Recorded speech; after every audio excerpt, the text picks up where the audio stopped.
नमस्कार दोस्तों, जुड़ चुके हैं दैनिक स्टेट समाचार के साथ और इस वक्त हम झियापोता घाट में हैं। आज सुबह से ही चहल पहल जो है वो बहुत है क्योंकि सोमवारी मस्या है। सभी को सोमवारी मस्या की बधाई।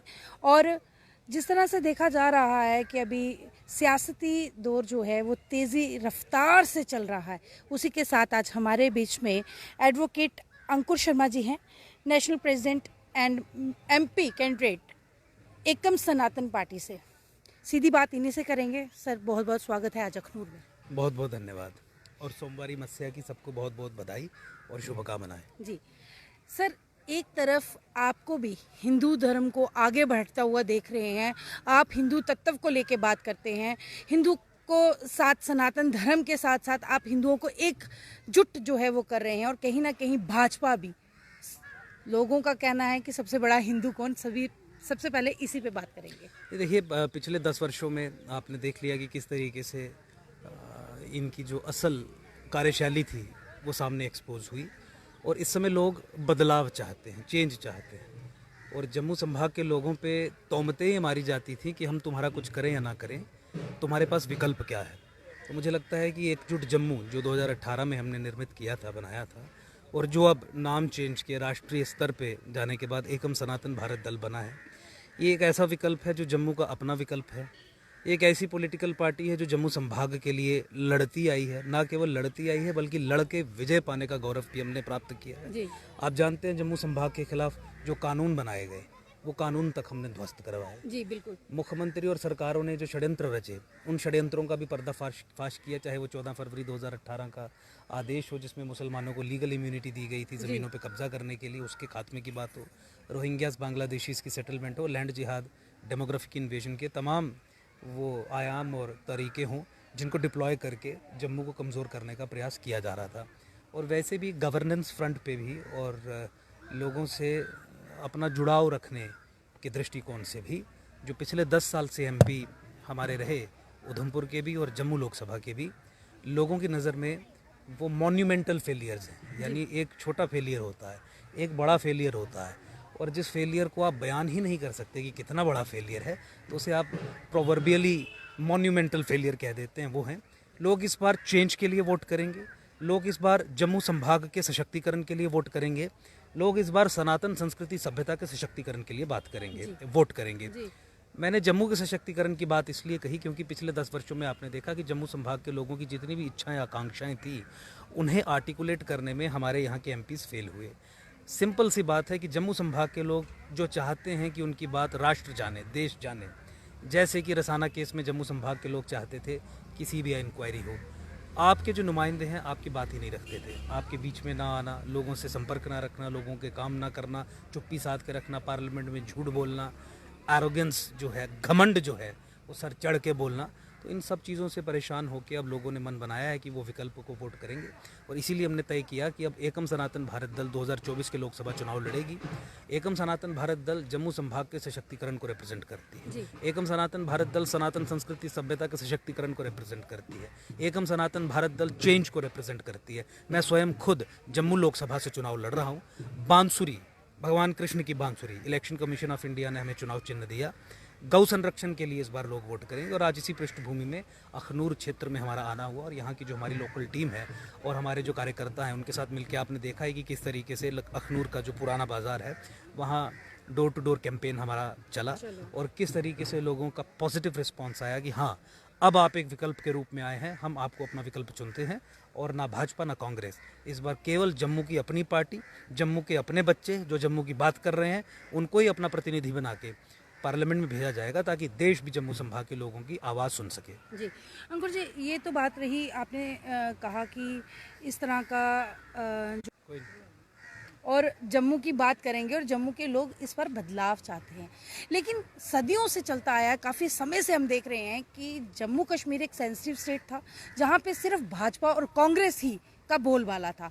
इन दोनों पार्टियां इतनी बड़ी पार्टियां मानी जाती हैं, इनको अपोजिशन करने के लिए कांग्रेस और अपोजिशन करने के लिए भी आपस में इन्हीं को बोला जाता था, तीसरी पार्टी यहाँ पे कॉम्पिटिट नहीं कर पाती थी। अब क्या इन बड़ी पार्टियों में आपकी एकन सनातन पार्टी जो नई अभी नाम चेंज करके बनाया गया है, सनातन की बात कर रहे हैं, बढ़ावा कर रहे हैं, जम्मू के लोगों की बात कर रहे हैं, ये कॉम्पिटिट कर पाएगी इस बार लोग? देखिए, जम्मू कश्मीर के संबंध में, और हमने ये साबित भी किया कि भारत की राजसत्ता यानी दिल्ली गवर्नमेंट जिस राजसत्ता को रिप्रेजेंट करती है, 1947 के बाद से ही एक विशेष पॉलिसी रही है।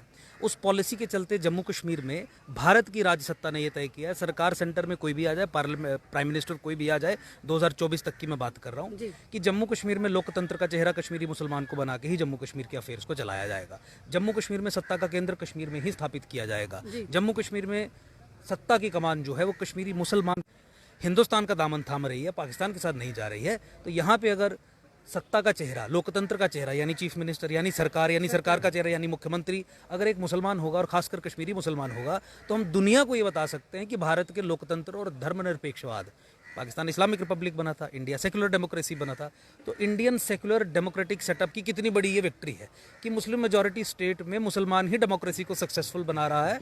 उस समय जब उसके पास चॉइस थी कि वो एक इस्लामिक रिपब्लिक या पाकिस्तान के पास चला जाए, तो हिंदुस्तान में आया। तो देखिए हिंदुस्तान की आइडिया की कितनी बड़ी विक्ट्री है। अब इस चीज़ से ये पॉलिसी शुरू हुई, स्टार्ट हुई, तो समय रहते बदलनी चाहिए थी, लेकिन बदली नहीं। जैसे ही उन्होंने ये तय किया कि जम्मू कश्मीर में सत्ता की कमान, लोकतंत्र का चेहरा कश्मीरी मुसलमान होगा, जम्मू संभाग को उनका गुलाम बना के उनको सौंप दिया गया। ऑब्वियसली अगर भारत की राजसत्ता दिल्ली और कश्मीरी मुस्लिम एस्टैब्लिशमेंट के बीच में जम्मू कश्मीर को चलाने के संबंध में एक समझौता है, इस एक कॉन्ट्रैक्ट है, जिस कॉन्ट्रैक्ट में सत्ता का मेरिट लिस्ट से बाहर निकाल दें, 100 रुपये आए, 80 रुपये कश्मीर में खर्च करें, सिर्फ 20 रुपये जम्मू में खर्च में करें, तो नाली गली भी नहीं बनेगी, डेवलपमेंटल नीड्स भी नहीं होंगी, एम्प्लॉयमेंट की अपॉर्चुनिटीज़ भी नहीं जनरेट होंगी। तो एक तरीके से जिस तरीके से आज़ादी से पहले हिंदुस्तान इंग्लैंड की, अंग्रेज़ों की एक कॉलोनी था, उसी तरीके से भारत की राजसत्ता ने जम्मू कश्मीर में जम्मू संभाग को कश्मीर की एक कॉलोनी बना दिया। 2014 में कांग्रेस का पहले विरोध,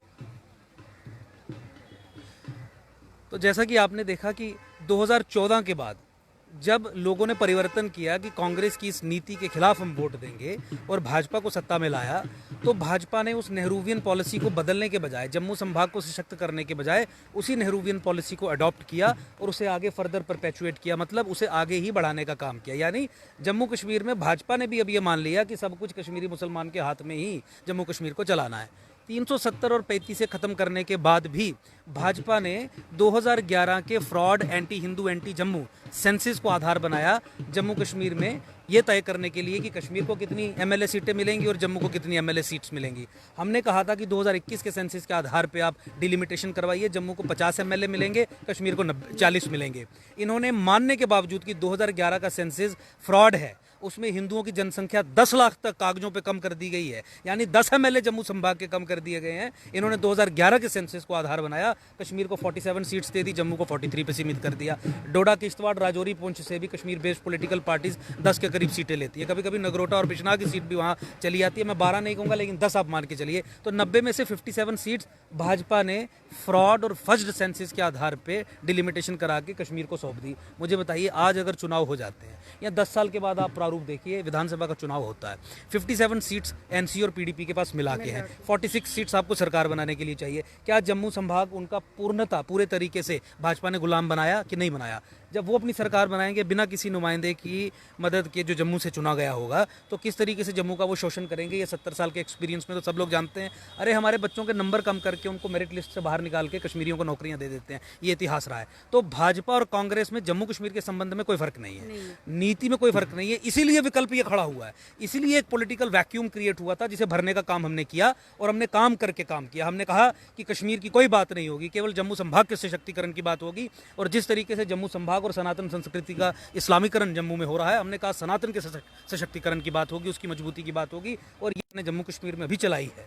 इसका पर्याय आपको पूरे देश में और कहीं नहीं दिखेगा। सर, आपको क्या लगता है 370 जो इन्होंने तोड़ी थी वो क्या कहीं सही थी? क्योंकि कस्टोडियन लैंड की अगर बात की जाए, इनको कहा गया था 370 के बाद जो है कस्टोडियन लैंड को मालकियाना हक जो है वो मिलेगा, जो अभी तक नहीं मिला। देखिए, ऐसा है कि 370-35 से खत्म करना पहला अनिवार्य कदम था कि जम्मू कश्मीर जो एक सेकुलर स्टेट नहीं है, एक मुस्लिम स्टेट है, उसे ध्वस्त किया जाए।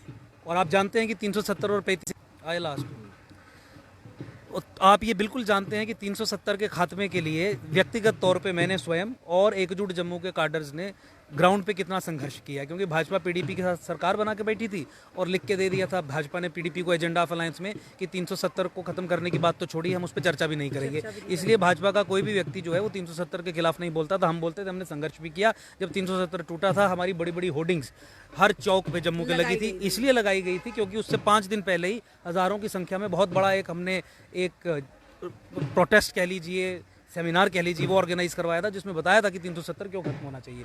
तो 370 खत्म करना पहला एक अनिवार्य कदम था जम्मू के सशक्तिकरण का, राष्ट्र और देश के सशक्तिकरण का। उससे हमें बहुत खुशी हुई, हमने स्वागत किया। लेकिन 370-35 से खत्म करने के बाद भाजपा ने मुस्लिम तुष्टीकरण के चलते, मुस्लिम अपीजमेंट के चलते, कोई बात तो 370 और 35 के खात्मे के बाद भाजपा ने उसके खात्मे को लॉजिकल कंक्लूजन पर ले जाने के बजाय बैकडोर से रीइंट्रोड्यूस कर दिया। जैसा कि आपने कहा कि कस्टोडियन ज़मीन की मालिकी हक मिलने चाहिए थे, वो नहीं दिए। जैसा कि मैंने पहले बताया कि फ्रॉड और फज्ड सेंसिस को आधार बना के, एंटी हिंदू, एंटी जम्मू सेंसिस को आधार बना के कश्मीर को सत्ता सौंप दी। 47 + 10 57 सीट्स थे कि 90 में से, जबकि जम्मू को 50 दी जा सकती थी। तो ये जो भाजपा ने उल्टा रिवर्स गियर डाल दिया 370-35 को खत्म करने के बाद, उसको बैकडोर से इंट्रोड्यूस करने का। तो 370 और 35 को खत्म करने के बाद भाजपा ने ये जो रिवर्स गियर डाल दिया 370 और 35 को बैकडोर से रीइंट्रोड्यूस करने का, इससे जम्मू संभाग जो है, राष्ट्रवादी समाज जो है वो कमज़ोर हुआ। और हमने ये कहा अपनी पार्टी के माध्यम से भी कि हम वक़्फ़ कानून को भी ख़त्म करेंगे। और वक़्फ़ ने जिन लोगों को नोटिस हमारे जम्मू संभाग में क्षेत्र में भेजे हैं कि ज़मीन खाली कीजिए, कब्रिस्तान होता था, उनके नाम पर उनके मालिकाना हक करेंगे। कस्टोडियन डिपार्टमेंट को ध्वस्त करने की घोषणा हमने अपने। सर, क्या इस बार इलेक्शंस में किन मुद्दों पे आपका फोकस रहेगा? और बड़ी बात, क्या हमारे जो डेली वेजर हैं उन पे भी आपकी कोई जिस दिन हमने अपना कैंडिडेचर भी डिक्लेयर किया था, उसके बाद फॉर्म भरा, नॉमिनेशन भरा, दोनों ही बार मुख्यतः हमने डेली वेजर्स के पक्का होने की बात कही थी। जो हमारी कुक्स हैं एजुकेशन डिपार्टमेंट में, उनकी रेगुलराइजेशन की, सम्मानजनक सैलरीज़ की बात की थी। वीडीसीज हों, एसपीओज हों, आशा वर्कर्स हों हेल्थ डिपार्टमेंट की, उनकी रेगुलराइजेशन और सम्मानजनक सैलरीज़ की बात की थी। आपके एनवाईसी के जो रह गए हैं बच्चे, जिनकी जो रिक्रूटमेंट से बाहर कर दिए गए, उनको रीइंट्रोड्यूस करने की बात की थी। फायर इमरजेंसी के लोगों के साथ जो फ्रॉड हुआ है, गोयल रिपोर्ट को बाहर ला के न्याय करने की बात की थी। एमजी नरेगा हो, 10+2 लेक्चरर्स हो, पीएचई, पीडीडी, डेली वेजर्स हो, अक्रॉस द स्पेक्ट्रम 60,000 से अधिक जो परिवार हैं जो सफ़र कर रहे हैं, उनके रेगुलराइज। और केवल अभी नहीं कि कोर्टों में भी हमने इनके लिए केस लड़े हैं और शुरू से हम इनके हकों की आवाज़ जो है वो उठा रहे हैं। हम चाहते हैं कि इनकी पेंडिंग सैलरीज रिलीज़ की जाएं। मिनिमम 25,000 पर मंथ इनकी सैलरी फिक्स हो, जो मिनिमम सैलरी है किसी भी व्यक्ति को सम्मानजनक जीवन जीने के लिए, और इनकी रेगुलराइजेशंस हों। भाजपा ने जो प्रताड़ना इन लोगों के साथ की है, इनको जो इलेजिटिमेट प्रोडक्ट्स कहा है पिछली सरकारों के, उसकी हमने हमेशा भर्त्सना की है। इस बार लोग बांसुरी पे बटन दबा के चेंज के लिए वोट करेंगे। इस बार अंकुर शर्मा के लिए वोट करेंगे जम्मू लोकसभा से, जम्मू सांबा रियासी से। इस बार सनातन संस्कृति सभ्यता के सशक्तिकरण के लिए वोट करेंगे।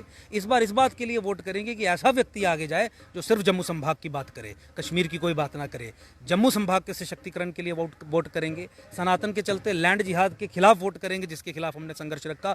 गौ माता के संरक्षण के लिए वोट करेंगे, जो सनातन संस्कृति सभ्यता का मूल स्तंभ है, जिस पे हम टिके हुए हैं। जी सर, लास्ट मैं आपके माध्यम से इस समय अखनूर में हूँ और पूरे जम्मू सांबा रियासी पार्लियामेंट्री कंस्टिट्यूंसी और विशेष तौर पे अखनूर क्षेत्र जो है, यहाँ के निवासियों से निवेदन करूँगा कि अपने बेटे को जम्मू भेजिए जो आपके लिए लड़ रहा है। जम्मू संभाग की आवाज़ को जम्मू भेजिए।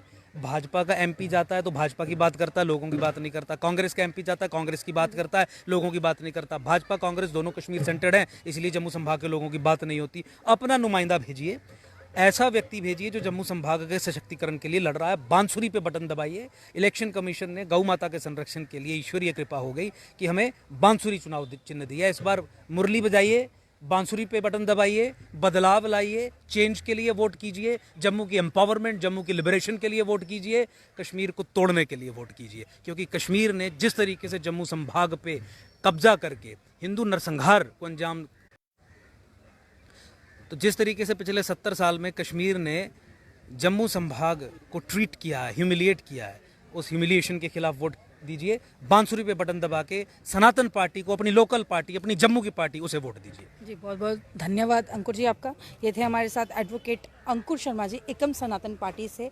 आप लोग कहते हैं विकल्प नहीं है, आपके सामने विकल्प है। अब देखना अब देखना ये है आखिर किसकी जीत होती है। बांसुरी पे मोहर लगाएं और आगे बढ़ाएं। भाजपा, कांग्रेस, बांसुरी या फिर आज़ाद पार्टी। मोहर